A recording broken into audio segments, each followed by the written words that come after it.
Genesis's birth was the result of one of several experiments part of the Genova project orchestrated by Dr. Hollander. His genetic mother was injected with Genova cells while he was still in the womb, which would grant Genesis unique abilities that were believed to have come from an ancient race of special humans that had the ability to communicate with the planet itself. After Genesis's birth, Dr. Hojo would use this template as a starting off point for the Genova Project S experiment, which would eventually give birth to Sephiroth, who Dr. Hojo deemed as the superior specimen. During his early years while living with his adopted family, Genesis would befriend Angeal, and many years later during the Wutai War, Genesis would come to envy Sephiroth because of his fame as a legendary warrior, and would eventually leave with Angeal to Midgard to become a member of Soldier. Genesis and Angeal would eventually elevate themselves to the rank of first-class soldier, which allowed them to become Sephiroth's only friends. During a training exercise, Genesis suffered an injury that he assumed would heal, but unfortunately, this injury alone triggered Genesis's flawed genetic structure to begin to break down.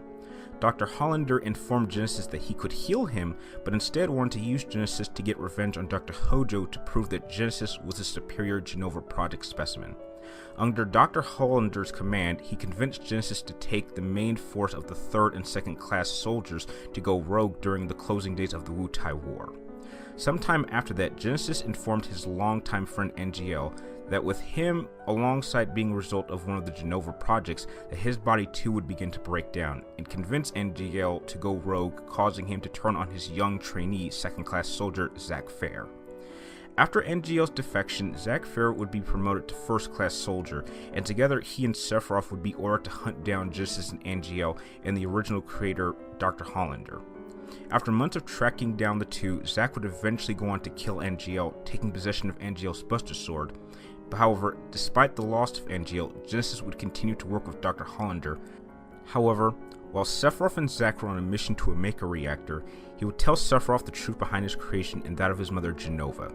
This event alone would eventually cause Sephiroth to spiral into madness and cause him to want to destroy everything. But his plans would be halted by Zack in the aid of a young infantryman named Cloud Strife.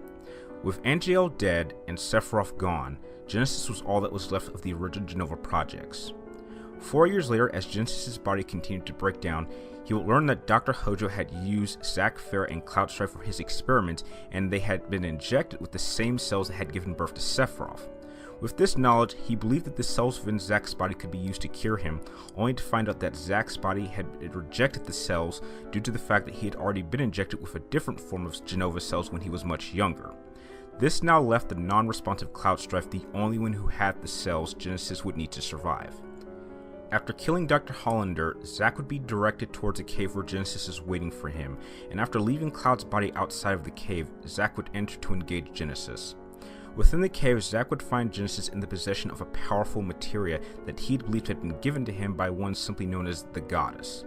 After absorbing the powerful materia, Genesis would transform into a great beast and would engage Zack, but would be defeated in battle. After Genesis reverted back to his human form, he would be cured of his sickness only to be struck down for the final time by Zack. With his final defeat, Zack would carry Genesis's body and leave it outside of the cave, and would then leave with Cloud's body on their way to Midgard.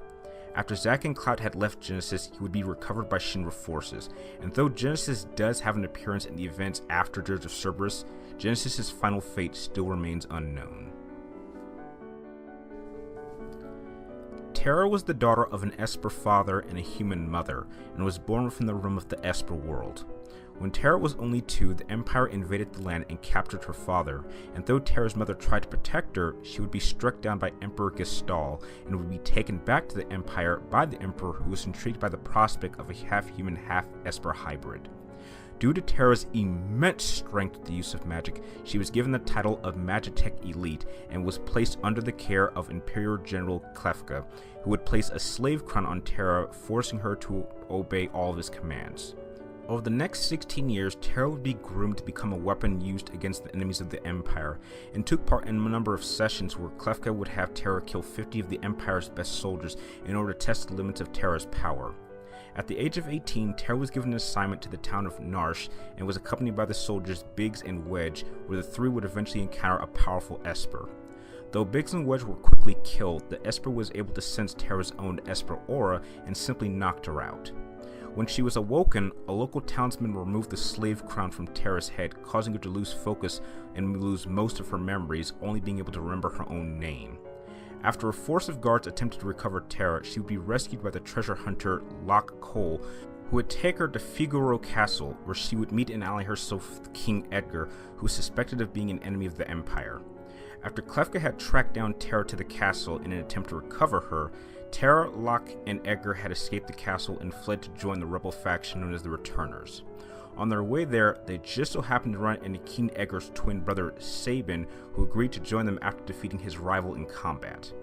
The group would then meet up with the Returners and their leader Baron, who asked Terra's help against the Empire, but she was unsure if she should.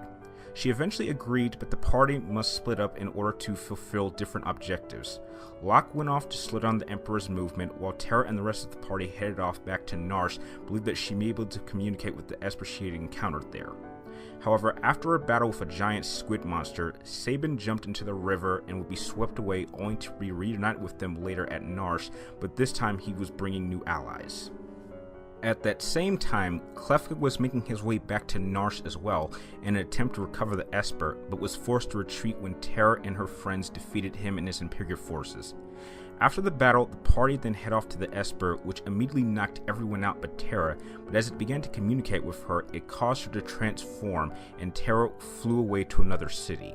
The party agreed to split up, with some of the members staying in Narsh to protect the Esper, while the others would head out to recover Terra. They would eventually find Terra still in her other form, and they were informed of exactly what Terra was, and her connection to the Esper world.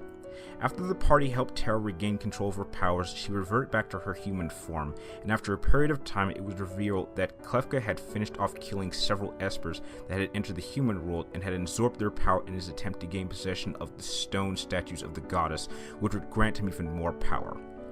After a quick engagement with Klefka, the party had escaped the force of power from the statues, which caused massive destruction to the human world and killed many people, and also separated the party once again. After a year had passed, and in that time, Klefka had built a new tower for himself, and he had been granted godlike powers and ruled over the world, striking down anyone who challenged him with his light of judgment.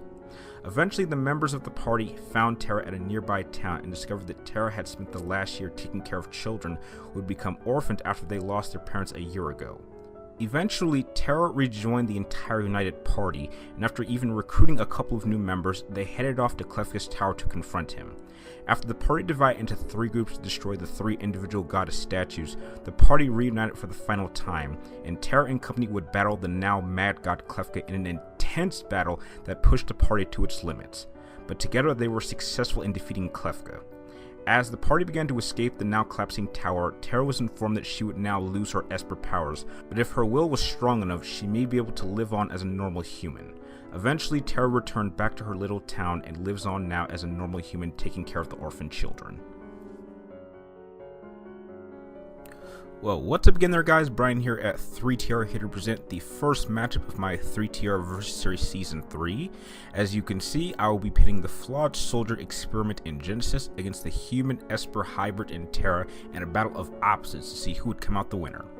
Now, before I begin, I would just like to make it perfectly clear that by the end of this video, if you were expecting some sort of cool and entertaining animation battle, then you were simply watching the wrong Versus series and should just head over to Screw Attack's Death Battle series, as they are the only ones that I know that can afford that kind of stuff.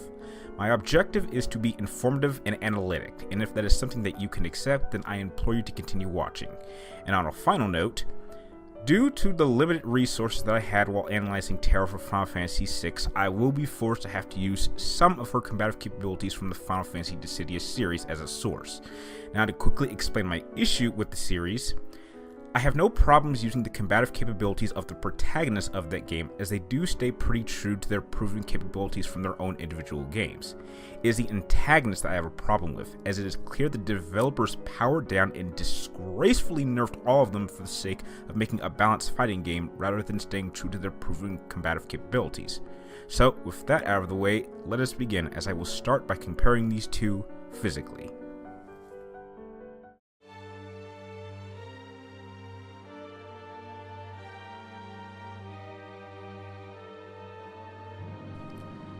By the time of his final battle with first-class soldier Zack Fair, Genesis was a 25-year-old human male standing 6'2", and was well into his physical prime as a member of Shinra's elite class of first-class soldiers. Like all members of Soldier, thanks to the Genova cells within his body, he was granted superhuman levels of strength, speed, stamina, reflexes, and endurance. His strength was sufficient enough to allow him to match his genetic superior Sephiroth. He's been shown to be able to jump great distances and heights with very little effort.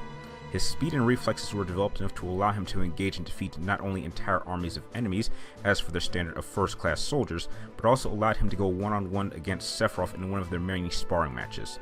However, it is possible that Sephiroth may not have been fighting at his full potential, simply learning to test out his combative skills.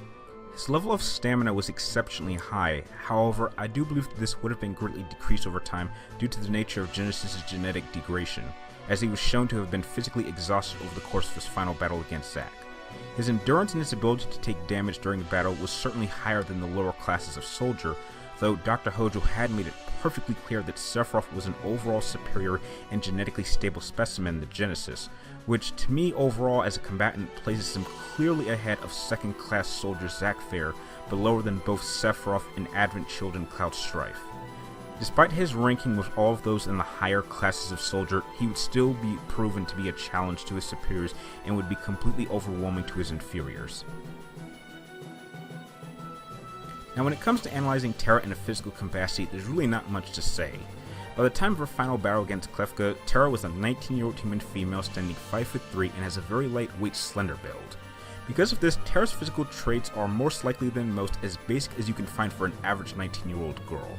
Just about everything about her would be as average as you can expect in terms of her strength, speed, endurance, and stamina, and though I'm willing to state that perhaps because of her overall combative experience and her personal training under Klefka himself, that her physical traits might be slightly above the norm, but nothing that would add any significant difference as an overall combatant. Now as an Esper, she would certainly be granted a number of physical enhancements, but I will talk more about that in the next category. Okay folks, I'm not going to waste much time explaining this one.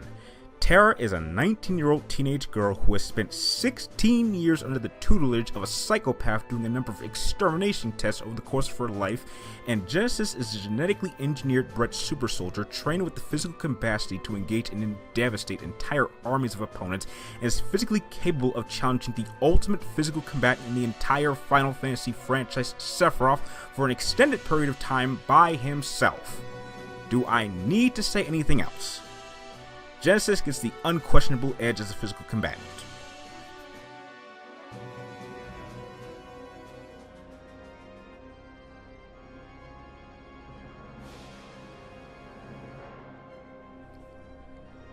Like all members and classes of Shinra's Soldier program, though Genesis was undoubtedly skilled with the use of magic, he was far from being exceptionally powerful in the art. Genesis was proficient with the use of basic magic spells that would have been universally taught throughout all the trainees of the Soldier program, but his higher level of magical and special abilities allowed him to develop into a unique form of combatant in his own class, clearly resembling that of a red mage.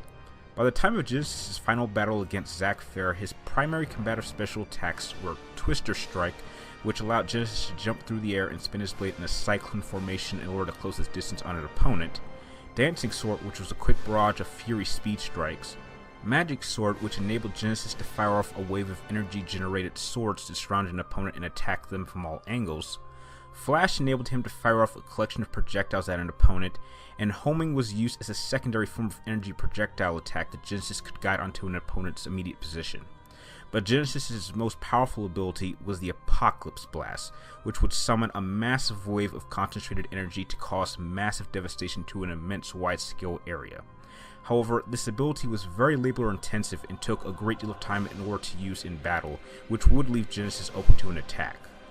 On the defensive side of his magical abilities, Genesis was known to have developed very basic magical barriers that could reduce the damage of both physical attacks as well as basic spell attacks, but they would be somewhat useless against much higher powerful magical spells. Thanks to Genesis' genetic makeup, he was also granted the ability to unveil a single black angel wing, which granted him flight for greater mobility. In a whole, Genesis was nowhere near being a top-tier master in the art of magic, and would spend his entire life searching for the means to possess greater power. However, he was flexible and creative enough with his limited set of abilities to present a reasonable threat to most opponents. Now, before we begin analyzing Terra's abilities, I would just like to make this statement very, very clear. Do not, I repeat, do not under any circumstances let that red and pink dress getup fool you, because Terra is not just a master in the art of magic, she is the master in the art of magic amongst all the protagonists in the entire Final Fantasy franchise. If any Final Fantasy character wanted to go to Hogwarts to study magic, Terra would have unquestionably have been one of the most powerful headmasters the school had ever seen. Throughout Final Fantasy VI, apart from a couple other playable protagonist characters, Terra is one of the few characters who can naturally learn magic without equipping Magicite, which is a very powerful mineral that allows non-magic users access to such abilities. The reaction by Locke and Edgar's realization to Terra's power after they had escaped the castle reveals that the use of natural magic within that world was incredibly rare, and because of Terra's extensive training in the art under Klefka over the period of 16 years, she was unquestionably the third most powerful magic user in the entire empire, below only Klefka and the Emperor himself. Terra had access to a very diverse and immensely powerful collection of magical spells.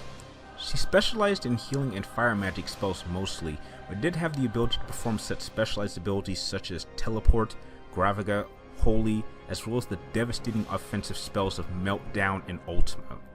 Terra also had access to an exclusive desperation attack called Riot Blade, which enabled her to fire off 4 celestial-shaped blades of energy that could lock onto an opponent, causing devastating damage. But this attack could only be used if Terra was at the point of near defeat. However, Terra's most powerful natural ability was her ability to use the power of trance, or as most people know it as the morph ability, which enabled Terra to transform into her Esper form. While in this state, not only are all of her physical properties enhanced to superhuman levels, but all of her offensive combative magical attacks are multiplied in their capacity. The magic damage that Terra takes in battle is greatly decreased. She was also granted the ability to fly, and it has been shown that her flight speed is on par with that of an airship.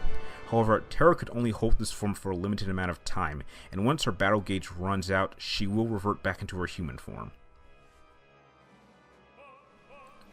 Just like physical capabilities, this department is pretty obvious to call. Genesis is unquestionably gifted and creative with his use of magical abilities, but he would simply be facing an opponent who completely outclasses him in every way in this department.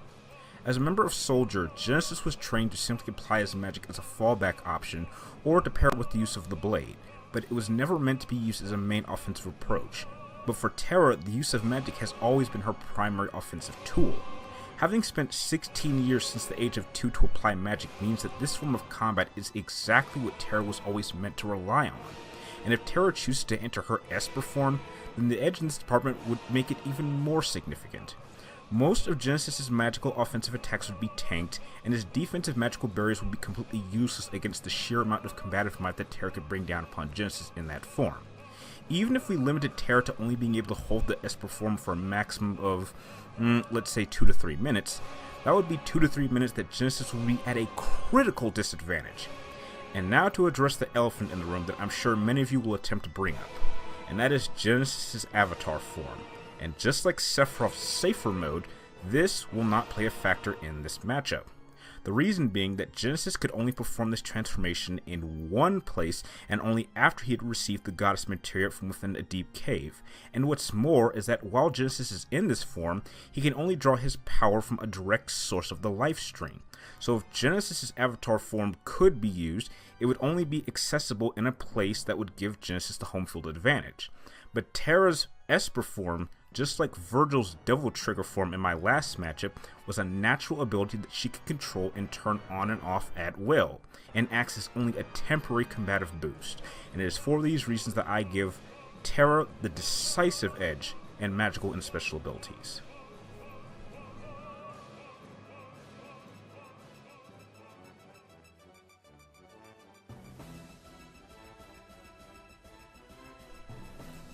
Genesis' primary sword was named the Rapier, and it was described to have a crimson broadsword with the rapier style hilt and measured at about 5 feet long from the butt of the handle to the tip of the blade. The unique function of the rapier was that it allowed Genesis to infuse the blade itself with magic, which allowed him to increase the amount of force Genesis could apply within his power blows. In a whole, Genesis' rapier was a very simple weapon that served all of Genesis' combative needs in just about any engagement he would come across. Now, the challenge in trying to analyze Terra's primary weapon is the simple fact that there are no current sources that establish exactly what Terra's primary weapon is. The Final Fantasy Dissidia games clearly state that her primary weapon is a sword of some kind, but they give no detail on the name of the weapon and only show off very little in terms of its combative properties. And due to Final Fantasy VI's game mechanics, Terra has access to a collection of daggers, swords, and even maces that are all decided by the player. However, after doing some research, I discovered that in the entire game, there's only one sword that is exclusive only to her, but it does not resemble Terra's primary weapon in the Dissidia games. But for the sake of this matchup, I can only assume this is simply a redesign of Terra's exclusive weapon from Final Fantasy VI, and the weapon that Terra will be using in this matchup was dubbed the Apocalypse Sword, which was described as an elegant, slight curved saber blade which measured at about 3.5 feet long from the butt of the handle to the tip of the blade. Apart from being able to increase Terra's strength and combative evasion, its special function was that it could channel Terra's magical powers in order to deliver guaranteed critical blows. While holding the weapon with one hand, she could use the sword like a wand to better concentrate her magical spells and fire them off at an opponent at a much faster rate. While holding the weapon with both hands, it is my belief that Terra could apply even more strength within her physical strikes, but this could also be applied to use for close quarters defense if needed. In conclusion, Terra's Apocalypse Sword was a very user-friendly weapon that could easily make up for what Terra lacked in the physical sense, and gave her much better efficiency with her combative focus with the use of her spells casting, and could be applied in a defensive tool and act as a fallback option if needed. Though Genesis' rapier is a much larger and intimidating weapon at first sight, the only real special function of this weapon is that it can channel a magical spell from the blade itself in order to grant Genesis much more force from his blows. But Terra's Apocalypse Sword can perform a similar role for her as well, and not only does this grant her an automatic strength boost, but it could grant her even more strength should she choose to wield the sword with both hands. And it also provides her more combative options at her disposal, being able to fire off her spells like projectiles, making Terra's specialization in magic much more dangerous. Terra's Apocalypse Sword gets the edge in weapons.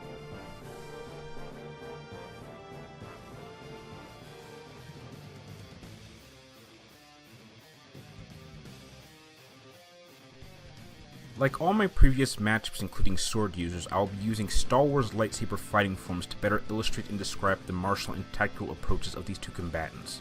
So with that out of the way,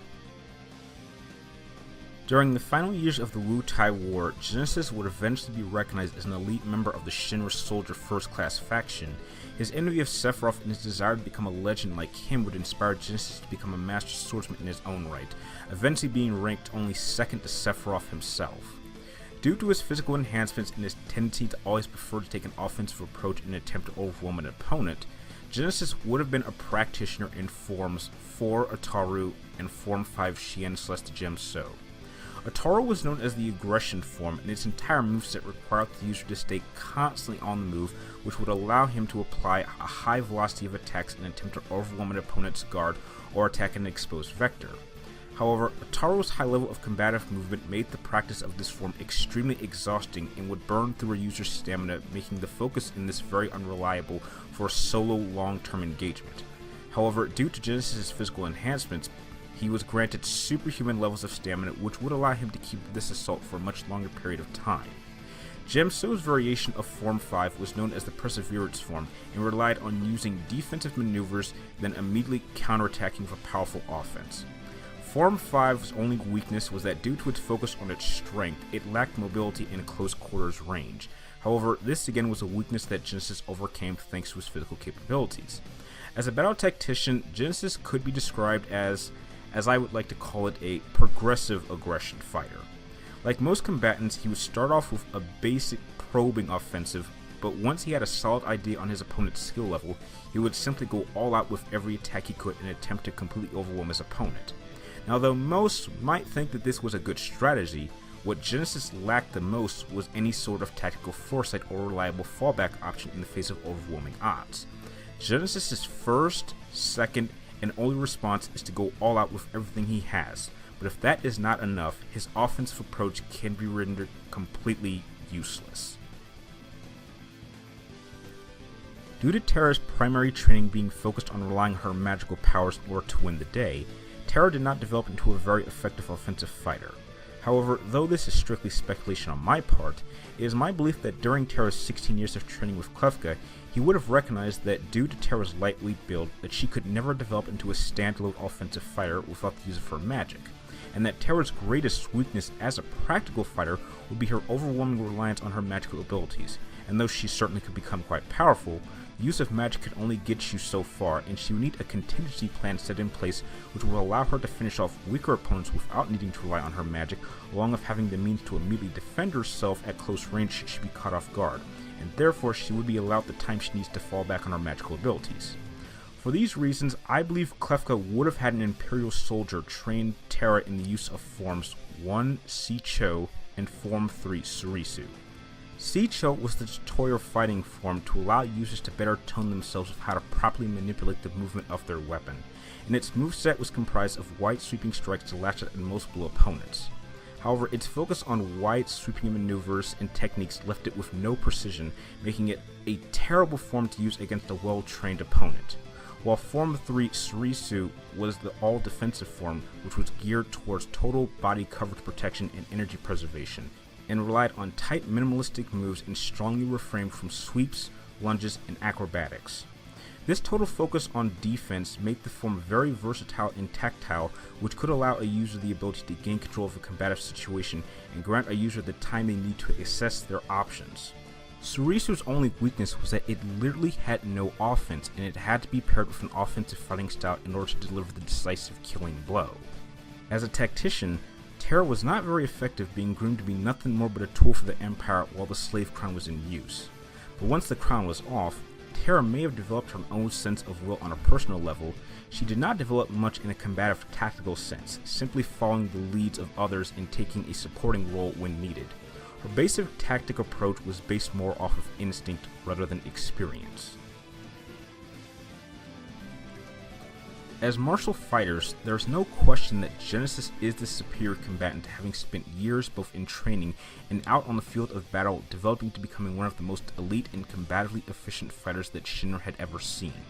His skills with the blade were sufficient enough to even provide a challenge to a superior combative fighter like Sephiroth, who I personally still regard as the greatest combative sword fighter in the entire Final Fantasy franchise in terms of raw skill. While Terra was nothing more but a passive defensive fighter who could only deal with much weaker opponents and could only hold off superior fighters for a period of time until her defenses were eventually penetrated or until she fell back on her magical abilities. However, their use of their battle tactics was comparably even in terms of their potential effectiveness. In my eyes, Genesis' overwhelming offensive approach could be matched by Terra's ability to defend long enough to fall back on her magical abilities. But what really tips this overall edge in a combatant's favor is which is more valuable: Genesis' toned and tested combat experience, or Terra's natural combative instincts. I say it's better to be combatively experienced.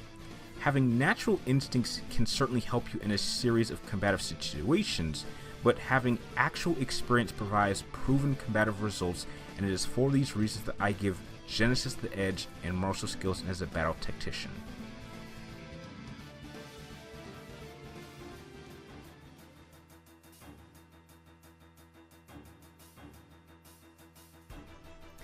As I'm sure many of you have figured out by now, this contest comes down to a battle of opposites. You have a dedicated sword fighter in Genesis against an equally dedicated spellcaster in Terra. At first, Genesis is the far superior physical combatant, better suited for head-to-head engagement, but Terra's superior use of magical abilities gives her an overwhelming advantage over Genesis in that department. Terra may be wielding the far more sophisticated and technically useful weapon, but Genesis' proven experience means that he will be able to apply his offensive skills with the blade better.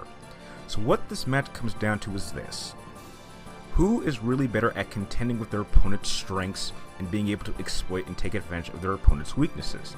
And what will be surprising to most of you is that when all is said and done, Terra would emerge the likely winner. Two major factors that play into Terra's victory over Genesis is Genesis's own cockiness that he has like Sephiroth, and Terra's trump card that would immediately transfer any combative advantage Genesis had over to Terra, that being her ability to transform into her Esper form. If Terra enters this form, the physical advantage would go to her immediately, as she would no longer be in her human body, but would be in control of a powerful creature's body with even higher physical enhancements than Genesis would have in his humanoid body in terms of speed, strength, durability, and stamina. Whatever magical edge Terra had over Genesis in her base form would be multiplied greatly. She would no longer need the use of a sword because she would literally become the ultimate living magical weapon, and tactically, Terra would begin using Genesis's own favorite combative approach of taking a total overwhelming offense against him, and he would be unable to respond effectively. He would ultimately be facing a three-way death sentence. His typical combative approach once Terra entered her Esper form would be for him to go head-to-head with her, and he would simply be overwhelmed by Terra's immense destructive power. If he tries to go on the defense, his magical and defensive barriers are not strong enough to withstand Terra's magical might, and he would be annihilated. And if by the very, very unlikely chance he decides to book it and fly away running for his life, realizing that he is outmatched, Terra would immediately pounce on him and would begin to fly even much faster than he is and would simply take him down hard. Now, the main defense for Genesis that I'm sure many will attempt to bring up is the fact that there have been plenty of examples of dedicated physical combatants being able to take down much more powerful dedicated spell users. But my counter to that would be that in a majority of those scenarios where that did indeed happen, it required a team of physical combatants pulling together their resources and combative abilities together in a team effort in order to take down a greater threat. But wait, Brian, Zack Fair was able to fight off Bahamut all by himself, and Genesis is certainly a much more impressive combatant than Zack was during that fight, right? And my counter to that would be the difference between Zack fighting Bahamut and Genesis fighting Terra's Esper form is that Bahamut was simply acting on instinct and operating within the use of combative patterns that Zack was able to recognize, while Terra would still maintain her consciousness and would be fully capable of operating in her Esper form with total awareness of knowing how to apply her attacks calculatingly, and therefore Genesis would prove to be less of a threat to her than Zack was to Bahamut. And this goes back to my original main issue that I've always had with the Dissidia franchise and their portrayal of the antagonist.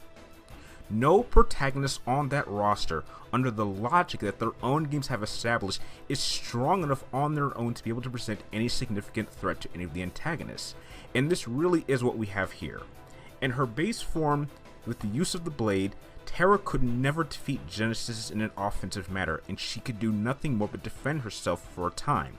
But once this fight turned into a battle of magic, especially if she's successful in transforming into her Esper form, Genesis at that point could no longer present a threat to her and he would be unable to defend himself against her. To take down Terra, one simply needs to apply one of these two tactics. A. You either start off the fight by attacking her with literally everything you have and completely overwhelm her defenses before she even has a chance to fall back on her magical abilities or the ability to transform into her Esper form. But if you fail to do that and she does enter her Esper form, all you need to do is B. Simply outlast the transformation and wait for her to revert back into her human form, at which you would then immediately need to pounce on her and take her down fast. But if you're unable to apply either of these two tactics, then only absolute top tier magic users could threaten, if not totally dominate Terra in that form, and unfortunately for Genesis, he simply does not fit that category. Now, to continue my tradition of comparing Final Fantasy characters to that of Star Wars characters, this fight would play out in a very similar fashion to the final confrontation between Darth Bane and his apprentice Darth Zana. Darth Bane was an exceptionally power-combative offensive fighter who could rely on his combination of his skills with the lightsaber and his force abilities to overwhelm his opponents.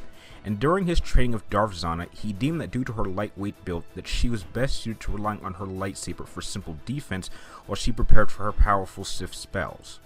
Her defensive use of Surisu was capable of holding off Darth Bane for a time, but once this failed, she fell back on her Sith spells, and though Darth Bane was successful at powering through some of these spells, once Darth Zana unleashed her trump card Sith spell of summoning sentient tentacles of pure dark side energy, Darth Bane was defeated. At first glance, Genesis would treat Terra as a joke, simply seeing her as a little girl in a cute red and pink dress getup, and would open up with a probing offensive barrage of attacks, and it would be nothing more than simply to mess with Terra. But Terra's immediate defensive moveset with her blade would be able to respond. Wanting to crank up his offense, he would begin to start firing off a series of his own magical attacks, most likely opening up with the flash attack, but Terra would immediately retaliate with her own much more powerful spells, which would force Genesis back. And it would be at this point that Genesis would realize that Terra is far more powerful than she appears. Genesis would attempt to re-engage and close the distance once again, but Terra would be quick to respond with a series of her spells in an attempt to keep Genesis at bay. At some point, Genesis would fall back on his tactics of using his creative use of his magical abilities to draw Terra's attention off of him and begin responding to his magical attacks. And as she does this, Genesis would be successful at beginning to close the distance.